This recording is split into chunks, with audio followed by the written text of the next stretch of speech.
bueno, vamos a darle la bienvenida al señor Eitan Olevsky. Él es escritor y él ha hecho una obra literaria muy interesante. Se trata de tu segundo libro, ¿verdad? Es El Gran Maestro. ¿Qué tal, Eitan? Buenas noches. ¿Qué tal? ¿Cómo estás, Giancarlo? Un gusto estar aquí. Bueno, te comento un poco, ¿no? Claro. El libro El Gran Maestro, en realidad este es mi primer libro, ¿no? Es una novela que saqué básicamente en el 2006 y que es un retrato de la sociedad peruana. Es por decirte un Lima al cuadrado, ¿no? Todo lo que a veces vemos en Lima, que yo desde esos años, de cierta forma, creo que como joven me ha escandalizado, lo he retratado en la novela, ¿no? Sí. Entonces, básicamente, esta de acá vendría a ser la nueva edición del libro, ¿no? Que es básicamente, como mencioné, es una novela satírica que retrata a la sociedad peruana con mucho humor negro. Incluso Nicolás Yerovi dice que la novela, más que humor negro, peor todavía, es un humor azabache. Azabache decía, Sí. Bien, justo estaba viendo una entrevista que te hicieron previamente de alguien que había leído el libro y bueno, habla de mucho, me parece que el tema del oportunismo está presente en este libro, ¿no? Sí. Por ejemplo, habla de un gran maestro, Así es. pero es un gran maestro medio charlatán, ¿no? Parece ser que te deje esa duda. Habla de un personaje que le da a todos los personajes del libro una serie de consejos, pero cortoplacistas, ¿no? Y unos consejos que solamente una persona con un coeficiente intelectual bastante bajo puede seguir, como el hecho de hacerte desnudar y parar en una mesa de una discoteca como para llamar la atención de los varones, ¿no? ¿Qué nos puedes contar acerca de este personaje y su relación con los actores de esta novela? Bueno, el gran maestro, y esa es la gran intriga de la novela, ¿no? ¿Quién es el gran maestro en nuestra sociedad peruana, ¿no? Este señor no se sabe a lo largo de la novela si es que realmente es un gran maestro, porque él de arranque agarra y se presenta ante todo el mundo como el gran maestro, el iluminado que lo sabe todo, ¿no? Y la pregunta ¿es realmente un gran maestro o es un estafador, un charlatán, de esos que hay muchos, ¿no? Sí. Entonces, ¿qué pasa con todos los personajes de la novela? Todos los personajes van a ir en cierta medida donde el gran maestro a pedir sus sabios consejos. Se supone que es un iluminado, un gurú que lo sabe todo. Y el gran maestro, en vez de ir resolviéndole los problemas, lo va a meter en más líos todavía a los personajes, ¿no? Entonces, la pregunta está, ¿qué es lo que va a pasar después con el gran maestro y qué es lo que va a pasar con los personajes, ¿no?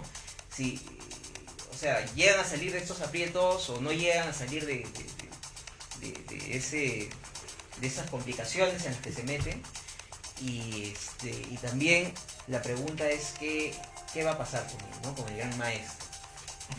Ahora, si nos puedes comentar un poquito cómo así es que aparece este gran maestro como tal y por qué la gente tiene que hacerle todas estas consultas como si de un gran oráculo se tratase, sabiendo que estamos en una época en que las soluciones inmediatas son urgentes para todos, ¿no? ¿Qué es lo que parece que es la promesa de sus sabios consejos, entre comillas? Claro, acá hay un mensaje de la visión muchas veces cortoplacista que tenemos, ¿no? En el Perú, ¿no? Que queremos a veces el premio rápido, ¿no? O sea, ya, quiero plata hoy o máximo mañana, ¿no? Y no miramos las cosas a largo plazo, y a veces eso nos puede traer problemas, ¿no? Y como vemos en estos personajes, tenemos personajes que son en cierta forma arquetipos de nuestra sociedad limeña, por decirlo así, ¿no? Tienes, solo para mencionar un poquito los personajes del libro, Sí. Bueno, tienes, no sé si se va a ver acá, ¿no? Bueno, estamos al aire, también se puede ver video, les voy a describir un poquito para los que no pueden verlo. Tienes a los brothers, que vienen a ser los bacancitos con su tabla de surf, sus lentes de sol. Claro, Sí. ¿no? Que lo que se habla hoy, habla brother, ¿no? Que Sí. son los brothers.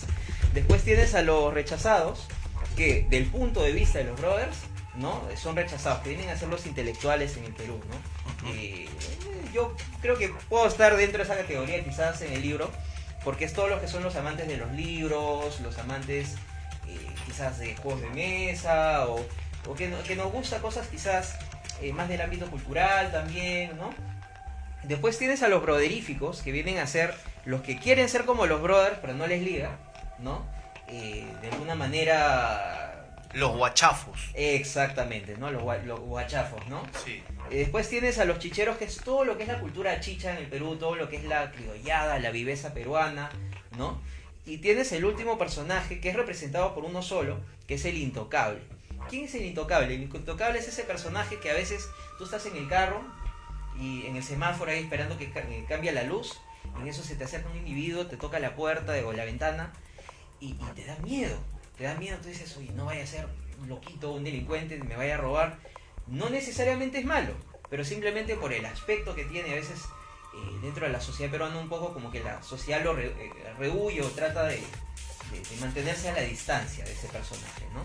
Entonces, todos estos grupos engloban en cierta forma una Lima al cuadrado, ¿no? Es obviamente, como es una novela humor negro, obviamente es una exageración de la realidad, que busca de cierta forma, yo dije, así como tienes a veces, no sé si has ido a esos salones de los espejos, que exageran a veces, te muestran o muy delgado, o muy gordo, ¿no? Exagerar la realidad, ¿para qué? Para que sea como un baldazo de agua fría y la misma gente se dé cuenta cómo a veces muchos de nosotros o discriminamos, o a veces no tomamos las decisiones correctas dentro de nuestra sociedad, ¿no? Miramos las cosas a veces de un ángulo muy cerrado, ¿no? Muy bien, sí, mira, me parece súper interesante que hagas una radiografía de estos personajes, porque como bien me decías hace un rato, son arquetipos que abundan en nuestro medio, ¿no? Así es. Y me parece interesante que hagas una polaridad de extremo a extremo, ¿no? De este personaje que tiene la vida resuelta porque su padre es dueño de una gran fábrica, por decirte, Exacto. y de este personaje provinciano que viene a buscarse la vida a Lima y tiene que improvisar cualquier tipo de oficio para poder salir adelante, ¿no? Correcto. Los que tienen las oportunidades y no las aprovechan, y los que si las tuviesen las aprovecharían al 1000%, ¿no? Claro. Pero que al final ambos personajes terminan siendo de alguna manera marginales o rechazados, ¿no? Porque desde su alta esfera también lo es. Claro. Y desde su baja esfera también lo es, ¿no? Claro, y justamente uno de los temas que toca mi novela es el tema de la ignorancia, ¿no? Pero no la ignorancia en un sentido muy general, o sea, como que es ignorante y punto, no. Ignorancia en el sentido de falta de conocimiento, o de conocer algo, ¿no? Por ejemplo, ahorita vemos en la actualidad los escándalos que hay con los audios y todo eso, hasta que uno no se entera, ¿no? En cierta forma es una ignorancia porque no sabemos. Entonces, ¿qué pasa con los personajes? Por ejemplo, tú tienes a los brothers que vienen a representar, por ejemplo, ¿no? La clase A, y obviamente siendo una exageración de la realidad. ¿Qué pasa? ¿No? Exagero que, por ejemplo, estos personajes, muchos dicen, pero ¿para qué voy a estudiar si no es necesario, si total ya estoy asegurado un puesto alto de gerencia, ¿no? Porque mi papá es el dueño de la empresa, ¿no? Y se tiran la toalla, se van a la playa, y por lo tanto se mantienen en la ignorancia, ¿no? Después tienes también al grupo que mencioné antes, que es el grupo Los Chicheros, la cultura chicha, que dentro de la novela, como obviamente siendo una exageración, ellos sí quieren salir adelante, quieren estudiar, quieren salir adelante, ¿no? Y todo. ¿Y qué pasa? Que no pueden porque por falta de recursos, ¿no? Entonces, estas dos polaridades, ambos se mantienen en cierta forma en la ignorancia, y ahí es donde aparece este personaje llamado el Gran Maestro. Simplemente, tú no sabes, puede ser un loquito que simplemente se golpeó la cabeza y dijo, uy, soy el Gran Maestro, soy el iluminado, ¿no? No, una especie de paralelo a, por ejemplo, a Buda en el árbol, ¿no? Entonces, se empieza a creer este personaje que es el Gran Maestro, y la gente lo sigue, La gente lo sigue por falta de conocimiento, por falta de saber si realmente eso no es. Y a veces una persona que te habla bonito te puede hacer creer que es un gran maestro y realmente quizás no lo sea. ¿En el libro hay algún tipo de perfil psicológico de este gran maestro? O sea, hay una introspección como para deducir cuáles son sus verdaderas intenciones, o todo es un personaje que siempre está hablándole al resto de personas. En realidad, al gran maestro es un personaje que tú, en cierta forma, siempre lo vas a ver desde afuera. Claro. Es ese personaje que tú te queda la intriga, ¿quién es este personaje? ¿De dónde viene, no? ¿Por qué me habla así? Me habla con una grandilocuencia, ¿no? Con una... O sea, habla bonito, pero realmente las soluciones que me da, o sea, son sensatas, o sea, o nos lleva a solucionar nuestros problemas o nos está llevando al abismo. O sea, podría ser una especie de demonio este gran maestro al final, que se viene a burlar de todas estas voluntades débiles. Podría ser un demonio, como podría ser un estafador, Ujú. ¿no? Un charlatán, ¿no? Y yo creo que, sin entrar en detalles, pero vemos mucho de eso en nuestra realidad actual en el Perú, Sí. ¿no? Entonces, es ese personaje al que a veces uno cree ir porque crees que te va a ayudar y no necesariamente te va a llevar por ese camino, no sabes, ¿no? Eh, y un gran maestro puede ser cualquiera, no puede ser desde un político, puede ser desde hasta un profesor,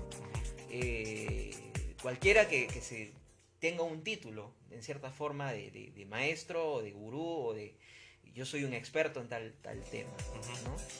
Claro. Ahora, eh, todo escritor construye personajes en base a su experiencia o personajes que ha ido conociendo en su vida. ¿Tú te has basado en algún personaje en particular para creer a este personaje? Además me hablas con mucha pasión del tema de los brothers, ¿no? De estos personajes que no les interesa ir más allá en cultivarse porque ya tienen su vida asegurada entre comillas, ¿no? ¿Has basadote en algún personaje que te has cruzado en tu vida similar y que te ha parecido ironizable en este libro? En realidad, todos los personajes en mi novela, yo pienso que siempre los personajes tienen un poco de vivencia de algún lado, aunque sea 1%, 10%, pero siempre hay algo, ¿no? Yo pienso que en el tema de los brothers sí, o sea, conozco gente con ese perfil y siempre me ha dado risa desde colegio hasta la universidad. Hay gente que a veces escuchaba que te hablaba con un estilo muy exagerado. Habla, loco, ¿cómo estás? ¿No? Y decía, no, ¿por qué? ¿Pero por qué hablan así tan disforzado? Y también veía gente que de cierta forma trataba de ser como ellos, pero era evidente que no le ligaba, ¿no? Y te hablaban igual, uy, brother, ¿cómo estás? ¿No? Como que me descuadraba un poco esas cosas, ¿no? Y es algo que ahora yo no lo estoy viendo tanto, pero sí, en una época sí, había eso y se veía, lo notaba muy disforzado, ¿no? Dentro de nuestra sociedad. Y he visto tantas cosas que a veces, como joven en el Perú, yo creo que muchos nos hemos identificado con muchas cosas que a veces nos han frustrado en la sociedad, ¿no? en la que vivimos, no solo temas políticos, sino también sociales. Y parte de esa frustración empecé a ponerla dentro de la novela. Inicialmente iba a ser un cuento y eran tantas cosas. Después salió, ¿no? Que, por ejemplo, hay cosas que se puede burlar o sea, del Congreso, cosas, por ejemplo, del fútbol en el Perú, o, por ejemplo, las discotecas, o tantas otras cosas, o las fiestas infantiles, mil y un escenarios, y todo de cierta manera lo escribí y lo fui plasmando y he creado un mundo alterno, ¿no? Es como una Lima al cuadrado, de cierta forma, ¿no? Y yo, a todas las personas eh, con las que he hablado siempre me comentan, oye, y tan, pucha, que la verdad todo está acá, o sea, en cierta forma todos los temas que en cierta forma nos ha dado cólera en algún momento o rabia, tú de cierta forma los retratas dentro de la novela, ¿no? Y lo interesante de la novela es que sí es una novela, ¿no? Porque muchos me han preguntado, oye, pero ¿cómo puede ser que todo esté acá y a la vez sea una novela, ¿no? Y cómo funciona es que en realidad el eje central es el gran maestro, y todos estos personajes se van a ir hilando en torno al gran maestro y se van a entrecruzar y chocar y todo hasta que al final pues obviamente vamos a ver qué va a pasar en el clímax de la novela con todos estos consejos del gran maestro y cómo de por sí no solo es el gran maestro y los personajes, sino también es cómo van afectando a la sociedad de por sí, ¿no? A la sociedad limeña de por sí, ¿no? No menciono que es Lima, pero sí se entiende porque hago alusión a nombres muy parecidos. Por ejemplo, esto sí lo puedo decir, por ejemplo tienes en vez de la calle de las pizzas, digo la calle de las pipas, o tienes por ejemplo en vez del Arcomar, Parque Mar, y juego mucho con esas cosas, la Molina, los molinos, y hay un juego de palabras con todo eso para retratar nuestra sociedad. Una dimensión alternativa a Lima. ¿En algún momento aparece algún personaje que cuestione a este gran maestro, que se dé cuenta de todo este timo? Sí, por supuesto, ¿no? Tienes un personaje, por ejemplo, esto es un poco de spoiler, ¿no? Pero tienes un personaje que se llama Sabio, que el nombre obviamente es Sabio, pero con B chica, ¿no? Y la ironía acá es que este personaje llega a sospechar que quizás el gran maestro no es el gran maestro que dice ser, ¿no? Que puede ser un estafador, ¿no? Y está cerca a eso y por ahí un poquito como que cambia de parecer o tiene un lavado cerebral, por decirlo de una manera, ¿no? Y el que realmente al final, uno de los personajes que sí reta al gran maestro es la aparición del antimaestro, ¿no? Y ahí la pregunta es, ahora aquí, sí, el gran maestro ya de por sí es un interrogante, ¿quién es el antimaestro? ¿No? Y acá juego un poco con el pensamiento de mainstream o el pensamiento de masas. ¿Qué pasa? Que si ya hay un gran maestro, entonces si aparece otro, él debe ser el antimaestro. Y a lo mejor es al revés. A lo mejor el antimaestro realmente es el gran maestro que apareció. Simplemente que como ya uno ya está ya como gran maestro, al otro ya le ponen la cruz, por decirlo así. Claro, entiendo. Bueno, se nos acorta, ya prácticamente estamos en el límite, hoy nos hemos excedido en este tren eléctrico. Estuviste en la feria del libro, te ha ido súper bien, ha habido muy buena acogida con este texto. Y bueno, coméntale a la audiencia cómo puede conseguir el libro. El libro, básicamente, a mí me encanta conversar con las personas, me encanta conectar con las personas. Entonces, para mí, yo feliz, la mejor manera de que ustedes se enteren un poco más del libro es directamente a través del Facebook, ¿no? Como Eitan Olevsky. Me buscan nomás, me mandan un mensaje y yo feliz de conversar con ustedes, ¿no? Y es fascinante poder hablar acerca de todo lo que viene pasando en nuestra sociedad, ¿no? Y cómo eso se ve de cierta forma retratado dentro de la novela, ¿no? Muy bien, de hecho es un libro muy interesante, es un sarcasmo a la sociedad limeña y estas épocas de corrupción y de putrefacción moral, ¿no? Que es lo que se refresca un poco también en este texto. Totalmente. Sí. O sea, por ejemplo, ves unas escenas en las que se toca el tema, por ejemplo, del Congreso, se toca, incluso hay un tema incluso de audios, ¿no? Y yo esto, recuerda que te mencioné, esto lo escribí hace 12 años atrás. Y lo interesante del libro es de que yo de la nada veo las noticias y justo estoy con unos amigos y le digo, oye, pero eso está en mi libro, digo, y está pasando ahorita, ¿no? Claro. Como que me sorprendió en el momento, ¿no? Y es increíble cómo hay cosas que a veces el subconsciente de cierta forma las ve venir, ¿no? Yo pienso que a veces cuando uno crea o escribe, hay cosas del subconsciente que toman lugar y de cierta forma se podía prever estas cosas que están pasando en la actualidad. Claro, es un tema fresco, ¿no? Sí. No es nada nuevo ni nada antiguo ese tema. Muy bien, Eitan. Muchísimas gracias por acompañarnos esta noche en el tren eléctrico. Y bueno, si quieren adquirir el libro o quieren conocerlo personalmente, está su red social en el Facebook. Y pueden llevarse un ejemplar del gran maestro. Ahí lo pueden ver acá en la cámara. Muy bien, un gran maestro siniestrísimo, ¿no? Sí. Y bueno, ya con esta carátula ya pueden deducir cómo es ese gran maestro. Muchísimas gracias nuevamente por acompañarnos esta noche. ¿Y algo más que desees acotar para cerrar? Sí, bueno, me pueden seguir por Facebook como Eitan Olevsky y aparte, si ustedes desean, también me pueden escribir al WhatsApp Mi número es el 924-488-035. Cualquier cosa, bienvenido sea. Me encanta conversar con todos los que le interesa tocar estos temas. Muy bien, Eitan, muchas gracias y por mi parte ha sido todo por hoy. Los esperamos la próxima semana, nuevamente miércoles de 8 a 10 de la noche, lo prometo. Y con más el tren eléctrico aquí en Radio Orson Welles, donde todo suena y sonará siempre diferente. Buenas noches.